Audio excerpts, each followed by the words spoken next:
Everyone, মোৰ নাম জিন্তুমণি লস্কৰ। মই এটা মিনি ব্লগত আপোনাক সকলোকে স্বাগতম জনাইছোঁ। মোৰ আজি নতুনকৈ মোবাইল অলপ ইষ্ট পাইছে, সেইকাৰণে আপোনালোকক দেখুৱাবৰ কাৰণে ভিডিঅ'টো বনালোঁ। এতিয়া চাওক আপোনালোকে মোবাইলবোৰ কি আহিছে। Nokia 8.1, Google Pixel 4a, তাৰপিছত Poco F1, Nothing Phone 2, তাৰপিছত এইফালে Oppo, Redmi এনেকৈ iPhone 11 গোটেইখিনি আহিছে। এইটো মানে আমাৰ অৰ্ডাৰ আছে, এইটো আমি ডেলিভাৰ কৰিবলৈ বাকী আছে। অৰ্ডাৰ আছিলে, আমাৰ মানে কৰি দিছিলে, অলৰেডি পে'মেণ্ট কৰা হৈ আছে। এইটো আপোনাৰ Nothing Phone 2 12 GB RAM, 512 GB internal storage আছে।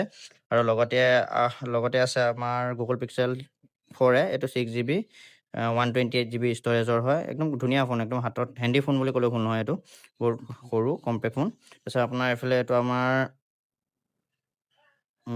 Nokia 8.1 আছে, আৰু এইফালে iPhone 11। এইটো বাৰু ডেডিকেটেড ভিডিঅ' এটা বনাম বাৰু, এইটো মানে গিফ্ট দিম, মানে সেইকাৰণে আনি থৈ দিছোঁ বস্তুটো। আৰু এইফালে আমাৰ Oppo আছে। মানে সকলো ধৰণৰ মোবাইল পাই যাব। যদি কাৰোবাক যদি কিবা মোবাইল দৰকাৰ হয়, মোক কণ্টেক্ট কৰিলে হ'ল। মই ডেছক্ৰিপশ্যনত নম্বৰ দি দিম, আৰু মই মেছেজো কৰিব পাৰে, DM কৰিব পাৰে, কি এনেকুৱা ধৰণৰ মোবাইল লাগে। খালি আমাৰ পে'মেণ্টটো আগতীয়াকৈ লোৱা যায়, প্ৰিপেইড লোৱা যায়। তেতিয়া আমি অৰ্ডাৰটো ডেলিভাৰ কৰি দিওঁ। ঠিক আছে, আকৌ লগ পাম এটা মিনি ব্লগত। আজিলৈ ইমানে, বাই।